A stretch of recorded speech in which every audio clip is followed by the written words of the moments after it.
Si hay algo que yo ya no me animo, es tratar de anticipar lo que va a pasar. Pero hay algo que sí me animo, es que no va a pasar. ¿Qué es lo que no va a pasar en la Argentina? Que cada vez que usted ve acuerdos políticos, oficialismo y oposición, seguramente no le va a resolver un problema a usted.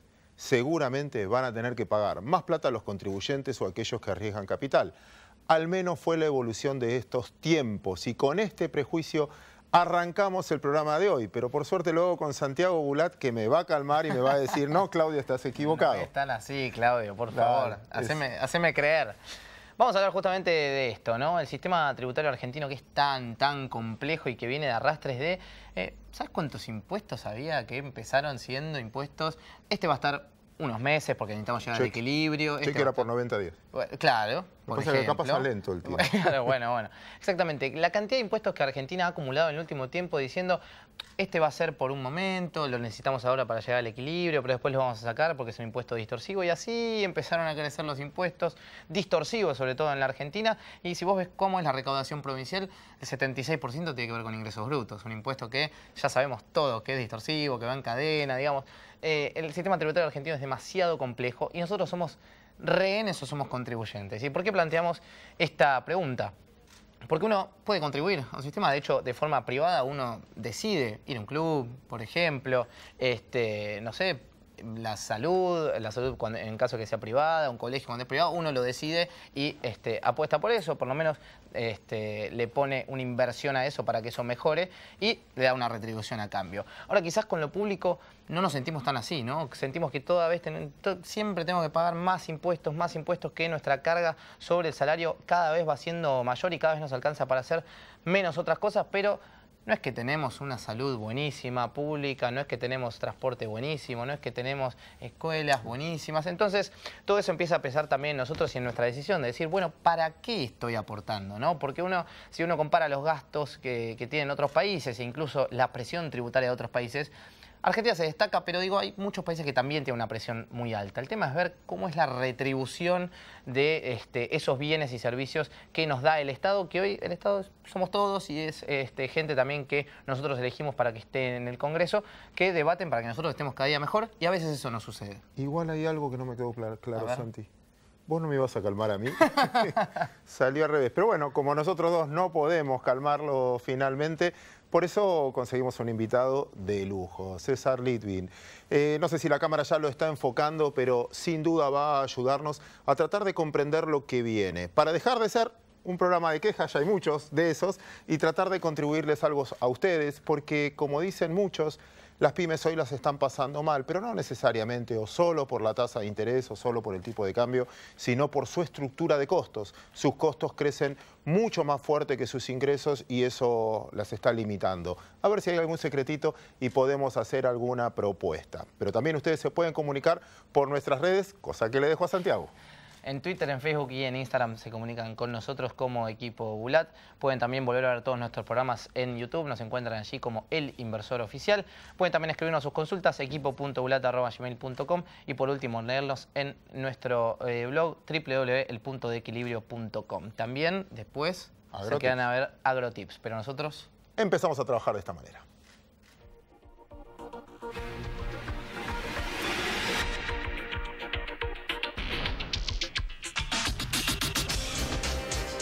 Gracias por esperarnos. César, qué placer recibirte. Un gusto estar acá con ustedes. Bueno, te damos tema libre. Ahí tenés a toda la audiencia, millones y millones de personas, que una reflexión de lo que escuchaste y qué valor agregado le podés dar además a la audiencia. Sí, el que se inscribe dentro de los organismos fiscales entran en lo que se llama el zoológico. Y una vez que uno entra en el zoológico, no es una puerta giratoria que se entra y se sale fácil, sino que cada vez que se entra, se permanece en el tiempo. Y la realidad es que hoy la presión fiscal, dentro de lo que ha sido los últimos 30 años, ha ido creciendo a través del tiempo. Y quizás la sensación térmica de los impuestos no era lo mismo en los 80, que era un 17% promedio del PBI, de los 90, que era un 23% del PBI, de lo que es ahora, que está a 32, 33% del PBI, entre impuestos nacionales, provinciales y municipales. Déjame, un segundo te interrumpo ahí, déjame repreguntarte, porque en el fondo siento que es un círculo vicioso. Todos dicen, si aportaríamos todos podríamos pagar un poco menos y sería más equitativo. Pero te piden tanto impuestos que hay muchos que dicen, llego a pagar eso, claro, y me fundo. Entonces, ¿cómo? La evasión es un fenómeno complejo. Lo que queda muy claro es que cuanto más alta es la presión fiscal, más o mejor es el premio para el evasor. Porque el estar afuera del sistema genera un problema de mercado y de competitividad respecto a aquellos que pagan todo, ¿no? Entonces, alta presión fiscal induce más a la evasión. Si la presión fiscal es más alta, teniendo en cuenta los riesgos, seguramente muchos contribuyentes no van a querer estar en ese riesgo. Pero lo que hay que tener en cuenta es que en los últimos 30 años, como dije, viene aumentando la presión fiscal, y este gobierno lo que ha hecho al principio de su mandato es apuntar a reducir la presión fiscal. De hecho, que ha eliminado la retención a las exportaciones, salvo para la soja, en una primera instancia. Ha aumentado el mínimo no imponible para que se pague un poco menos ganancias por parte de los trabajadores. Y ha permitido a través de una ley PYME beneficios para las pymes en cuanto al impuesto al cheque y otros aspectos más importantes. O sea que el objetivo claro era bajar la presión fiscal. Este año hemos quemado todos los libros y estamos en una situación de aumentar la presión fiscal. Volvieron la retención a las exportaciones por tiempo limitado.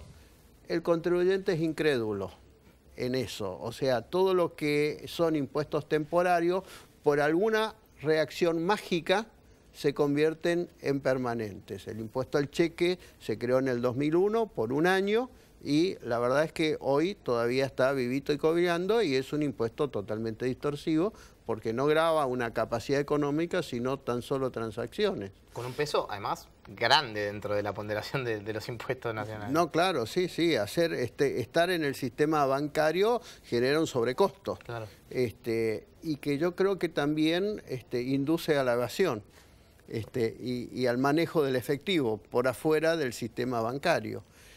Pero es un impuesto muy eficiente respecto de que tiene poco costo de administración y de fiscalización porque se apunta a los bancos, que son los que actúan como agentes de percepción. Tengo una pregunta. El título del programa era ¿Rehenes o contribuyentes finalmente?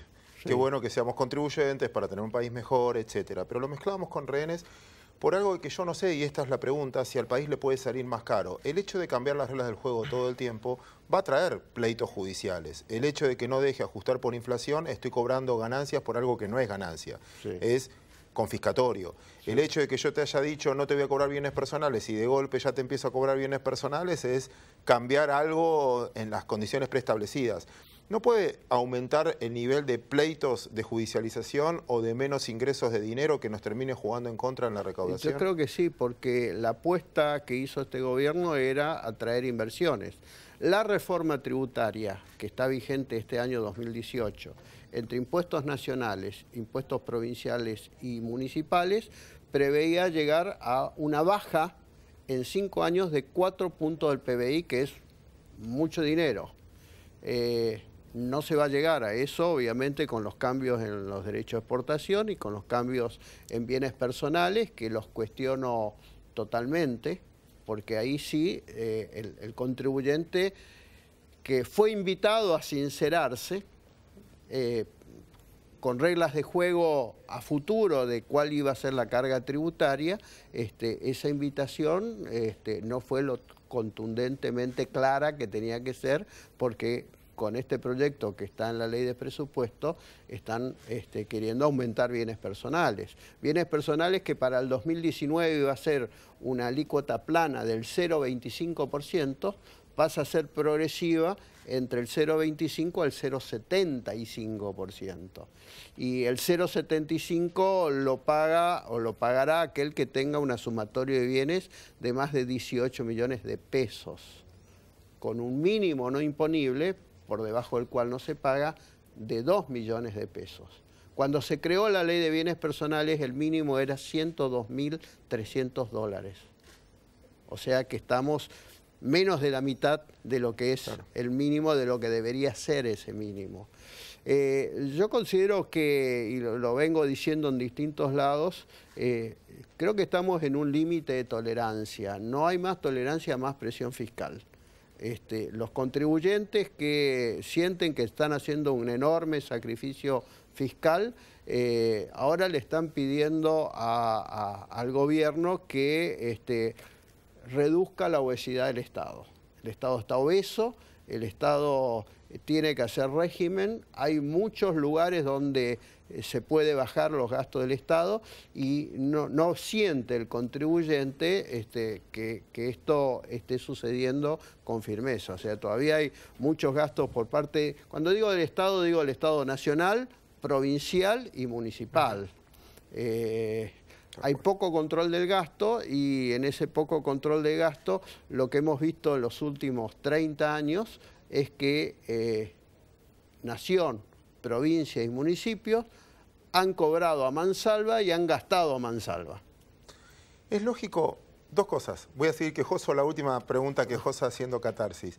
Esto de que tenga que pagar anticipo de ganancia, que en muchos países es así, de que yo ya estoy... Entonces existe. Tacho sí, esa existe queja. Porque es la mecánica de tener un flujo de fondos y no esperar hasta el cierre de un año ir pagando anticipos. Lo que no existe en otros países, y nuestro país se destaca, es la cantidad de regímenes de retención, percepción y pagos a cuenta que a nivel nacional y fundamentalmente a nivel provincial generan saldos a favor del contribuyente, saldos a favor que es como tener un helado en la mano, se derrite porque el Estado no paga, las provincias que generan saldo a favor, y un 70% del ingreso provincial es con saldos a favor del contribuyente, que se financian a tasa cero a costa del contribuyente. El contribuyente que pagó de más a espalda de la ley, porque no es una ley, es una resolución de un director de renta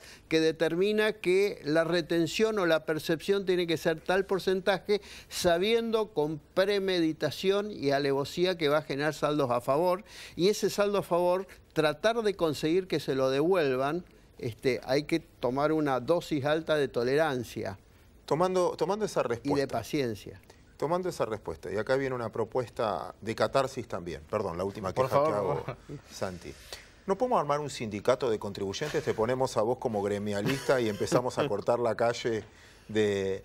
Porque, ¿quién nos defiende? No, esto ya me lo dijeron algunos, pero está bien esto, porque yo estudié un poco qué pasa en otras partes del mundo, y el ejemplo es Alemania. Alemania tiene un consejo de contribuyentes que controlan el gasto público. Y no está contaminado con el Estado, porque ¿quiénes son los que generan la posibilidad de que haya gasto público? Los contribuyentes. Y los contribuyentes entonces son los que, por alguna metodología, eligen a quién son los que tienen facultades para controlar el gasto público. Y justamente en Alemania, que se caracteriza justamente por tener un gasto público de suma austeridad, igual los contribuyentes lo controlan. Entonces yo creo que, en la Argentina han pasado muchas cosas en los últimos años, y una de las cosas que ha pasado y pega mucho en el contribuyente en el momento de hacer el cheque para el fisco, se pregunta ¿a dónde va este dinero? Claro. Y lo que ha pasado con los cuadernos, esto ha generado que mucha gente tenga mucha resistencia. Digo, en la década pasada hubo, según las informaciones judiciales, un gran saqueo de dinero de los contribuyentes.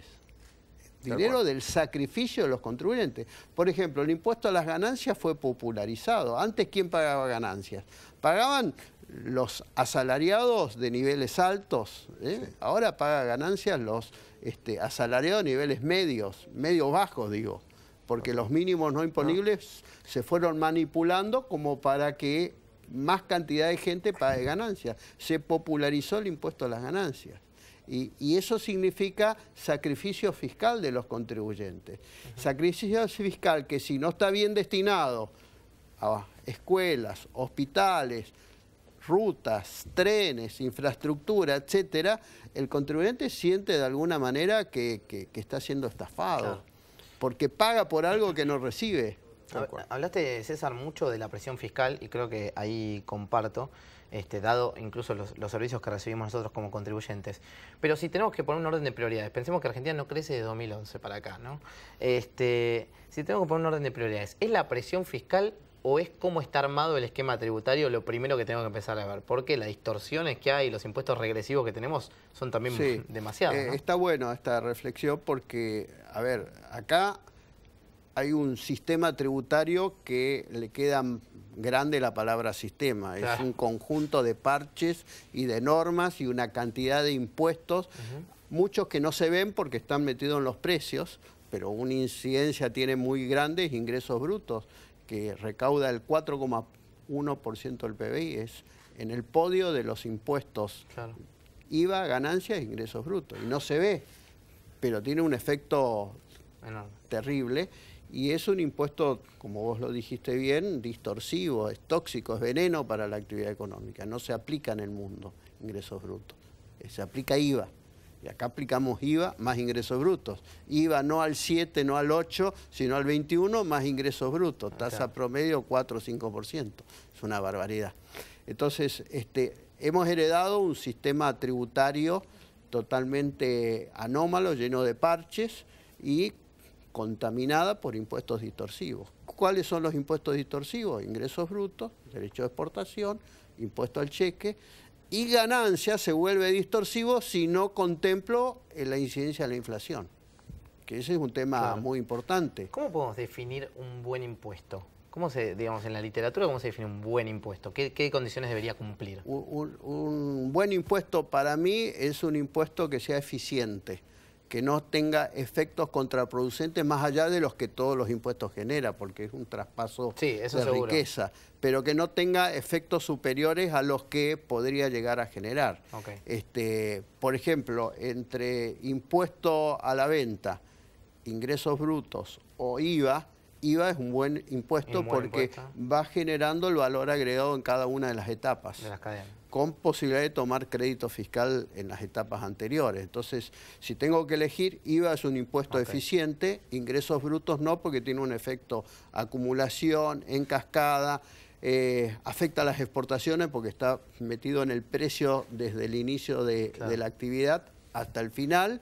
Ingresos brutos, por ejemplo, se calcula haya una utilidad porque es sobreventas. Hoy muchas empresas están vendiendo por debajo del precio de su costo, porque necesitan cubrir banco y pagan ingresos brutos vendiendo a pérdida, o sea, no mide bien la capacidad económica. Aparte, en un país tan extenso y al pasar por más de una provincia lo hace más distorsivo, pero también lo hace un impuesto político, ¿no? Porque los gobernadores o las provincias también dependen mucho de eso y el incentivo a bajarlo, como ya lo vimos, es muy bajo. Claro.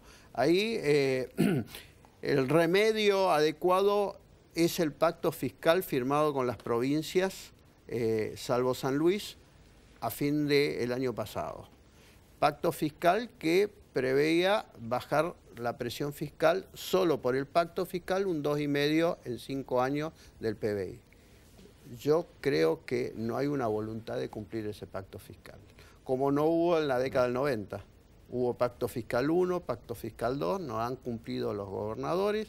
Ahora me parece que los gobernadores empezaron a cumplir, pero algunos usaron la picardía de que como tuvieron que bajar algunas alícuotas de actividad industrial y primaria, subieron, y no estaba previsto que suban, actividad comercial mayorista y minorista. Entonces, 11 provincias han subido ingresos brutos este año. Es un absurdo. no se va a poder bajar la presión fiscal. Y llegando a lo que es este programa, ¿el inversor qué busca? El inversor busca un sistema tributario que sea adecuado, que no esté contaminado por tantos impuestos primero distorsivos. Que sea un sistema. Y que sea un sistema y que haya seguridad jurídica, que es un poco lo que vos decías. Yo coincido un poco, Claudio, con tu mirada pesimista. Yo soy optimista por naturaleza, pero hoy, con bienes personales, con derecho a exportaciones, con la no aplicación del ajuste por inflación, estoy cambiando mi perspectiva de mirada. Es algo así como déficit mató fundamento, mató lógica. Sí, sí, es cierto que cuando estamos hablando de una herencia, de un déficit fiscal inmenso y que se fue repotenciando ahora, para hacer una reforma tributaria que baje la presión fiscal estamos condicionados por ese déficit. Entonces, me parece que el gradualismo con que se iba a hacer la baja de la presión fiscal no funcionó. Para ser atractivo y ser competitivo de lo que está haciendo el mundo está bajando los impuestos. Sí. Lo bajó Estados Unidos de una forma importante, del 37% de las corporaciones, de las tasas para las corporaciones bajó el 21%.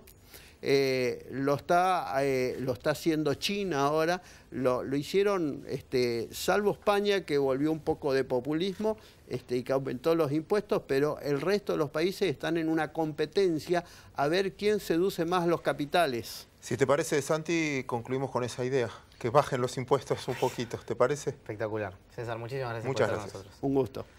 Bueno, y ahora vamos cerrando con AgroTips.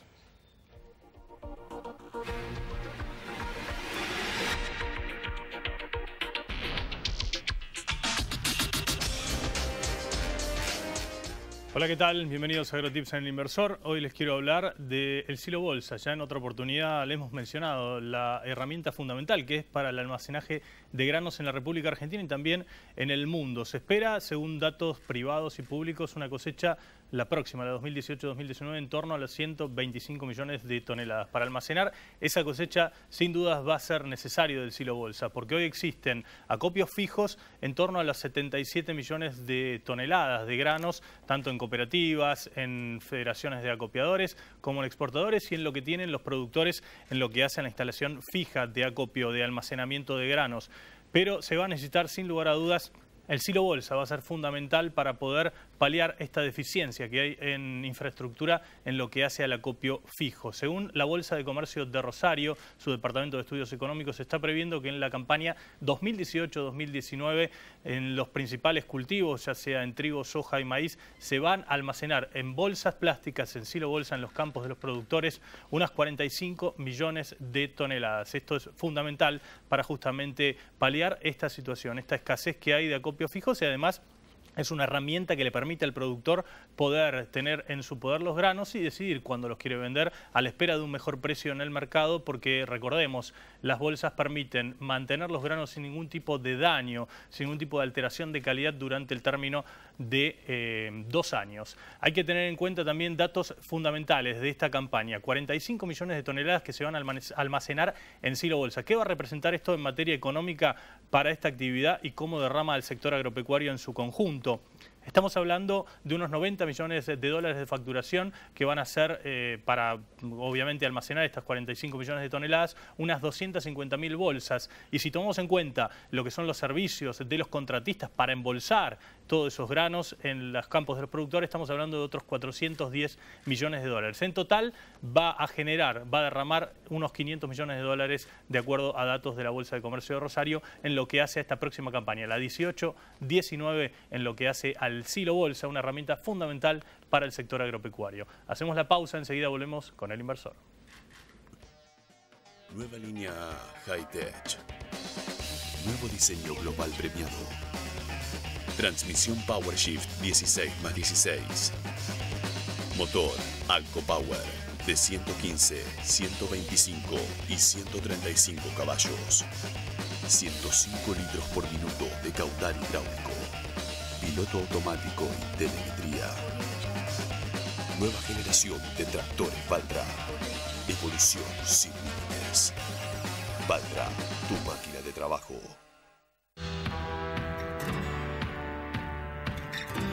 Solo hay algo que me gusta más que manejar al amanecer. Y es poder manejar los tiempos comerciales de mis granos. Imagina poder crecer sin límites. Y pesa Silo. Si lo imaginamos, podemos.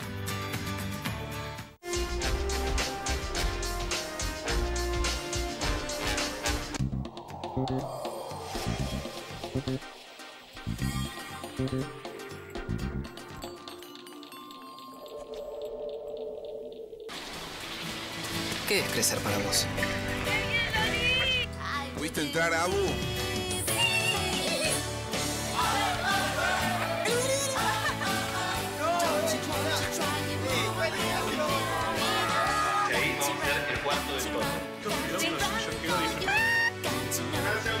Para cada uno, crecer es algo distinto. Lo importante es tener quien te acompañe. Me parece que hice un video. Banco Ciudad. Te quiere ver crecer.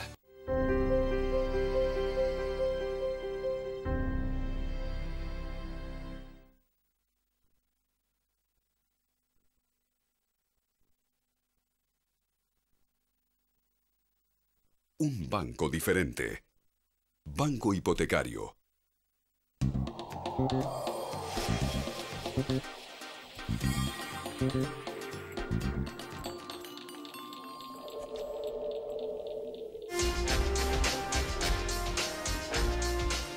Bueno, Santi, no nos queda mucho, tenemos que despedirnos. La verdad que un lindo programa, con mucho para analizar. Nos podríamos quedar mucho tiempo analizando el sistema tributario argentino y todos los parches, como bien dijo César. Pero bueno, un mensaje por lo menos positivo. Esperemos que la idea sea que en algún punto la idea anterior, que era seguir bajando los impuestos, por lo menos siga.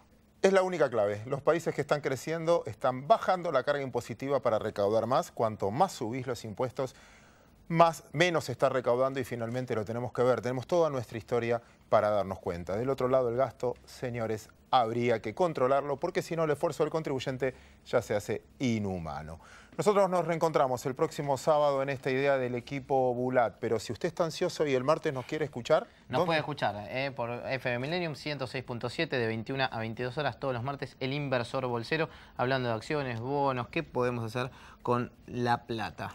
Y si sigue ansioso y no aguanta el martes, puede ir leyéndonos en elpuntodeequilibrio.com. Hasta aquí llegamos, nos reencontramos la próxima semana.